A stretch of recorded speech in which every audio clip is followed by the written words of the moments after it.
السلام علیکم ورحمۃ اللہ وبرکاتہ نحمده ونصلی علی رسولہ الکریم اما بعد۔ آج کا سبق سن لیجئے۔ آج کے سبق کی سرخی ہے ماں باپ کے ساتھ اچھا سلوک کیجئے، پارٹ نمبر 9۔ رضاعی ماں کے ساتھ بھی اچھا سلوک کیجئے، جس کا دودھ آپ نے پیا ہے ان کی خدمت کیجئے اور ادب اور احترام سے پیش آئیے۔ حضرت ابو طفیل رضی اللہ تعالیٰ عنہ فرماتے ہیں کہ میں نے جارانہ کے مقام پر حضرت محمد صلی اللہ علیہ وسلم کو دیکھا کہ آپ گوشت تقسیم فرما رہے تھے۔ اتنے میں ایک عورت آئی اور حضور صلی اللہ علیہ وسلم کے بالکل قریب پہنچ گئی۔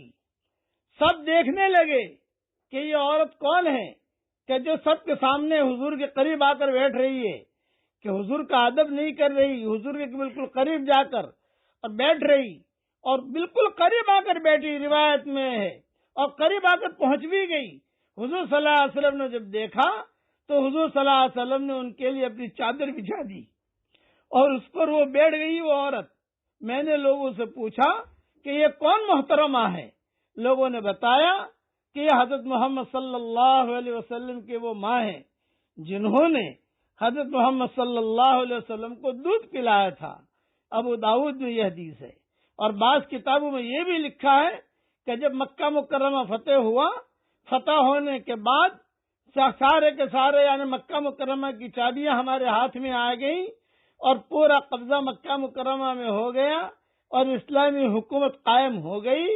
تو ایک اور حضور صلی اللہ علیہ وسلم بیٹھے ہوئے تھے، ایک عورت آئی، حضور صلی اللہ علیہ وسلم کھڑے ہو گئے اور فوراً جو ہے دونوں کو دونوں بیٹھ کر باتیں کرنے لگے۔ سارے کے سارے صحابہ دور کھڑے کھڑے دیکھ رہے تھے کہ کیا ہو رہا ہے۔ بعد میں پتا چلا کہ حضور صلی اللہ علیہ وسلم کی رضاعی ماں تھی۔ اس لیے اگر رضاعی ماں بھی ہے، آپ کی حقیقی ماں نہیں ہے لیکن رضاعی ماں ہے، آپ نے اس کا دودھ پیا ہے تو اس کا بھی احترام کیجیے۔ والدین کے وفات کے بعد ان کا خیال رکھیے، ان کے ساتھ نیک سلوک کرنے کے لیے کچھ باتوں کا خیال رکھیے۔ نمبر 1، ماں باپ کے لیے مغفرت کی دعائیں برابر کرتے رہیے۔ اہتمام کے ساتھ ماں باپ کے لیے مغفرت کی دعائیں کریے اور اس کا اہتمام کیجیے۔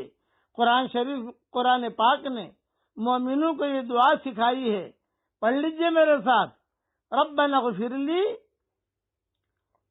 ولوالدی وللمؤمنین یوم یقوم الحساب۔ پروردگار میری مغفرت فرما اور میرے والدین کی اور سب ایمان والوں کو اس روز معاف فرما جب کہ حساب قائم ہوگا۔ حضرت ابو ہریرہ رضی اللہ تعالیٰ عنہ کا بیان ہے کہ مرنے کے بعد جب میت کے درجات بلند ہوتے ہیں تو وہ حیرت سے پوچھتا ہے یہ کیوں کر ہوا؟ خدا کی جانب سے اس کو بتایا جاتا ہے کہ تمہاری اولاد تمہارے لیے مغفرت کی دعا کرتی رہی اور خدا نے اس کو قبول فرما لیا۔ ماں باپ دنیا سے چلے گئے، اب دنیا میں ہم ہیں، ماں باپ کے لیے خوب مغفرت کی دعا کیجیے، وہاں ان کے درجات بلند ہوں گے اور انہیں کیش بزنس ملے گا۔ یہ میں سمجھانے کے لیے کہہ رہا ہوں، یہاں مغفرت کی دعا کرو گے وہاں ان کا درجہ بلند ہوگا، یہاں مغفرت کی دعا کرو گے وہاں درجہ بلند ہوگا۔ یہ نہیں ہے کہ ابھی قیامت کے دن ملے گا، نہیں، کیش بزنس فوراً۔ اس لیے ان کا ساتھ خاص خیال رکھیے، اس لیے یہ حدیث بھی ذہن میں رکھیے کہ خدا کی جانب سے اس کو بتایا جاتا ہے، ماں باپ کو بتایا جاتا ہے کہ تمہاری اولاد تمہارے لیے مغفرت کی دعا کرتی رہی اور خدا نے اس کو قبول فرما لیا۔ حضرت ابو ہریرہ کا ہی بیان ہے کہ حضرت محمد صلی اللہ علیہ وسلم نے فرمایا جب کوئی آدمی مر جاتا ہے تو اس کے عمل کی مہلت ختم ہو جاتی ہے، صرف 3 چیزیں ایسی ہیں جو مرنے کے بعد بھی فائدہ پہنچاتی رہتی ہے۔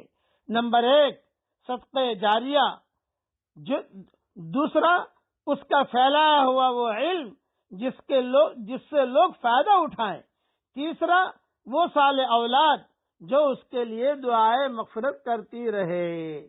یہ 3 چیزیں ہیں۔ اس لیے اگر نیک بننا ہے آپ کو تو نیک اولاد ہی ماں باپ کے لیے دعا کرے گی، گنہگار ہوگا تو ضرور دعا کرنے کی توفیق ہی نہیں ملے گی۔ اس لیے نیک بنیے اور اپنے ماں باپ کے لیے جو دنیا سے چلے گئے ہیں خوب مغفرت کی دعا کیجیے۔ اللہ تعالی ہم سب کو عمل کرنے کی توفیق عطا فرمائے، آمین۔ وآخر دعوانا الحمدللہ رب العالمین۔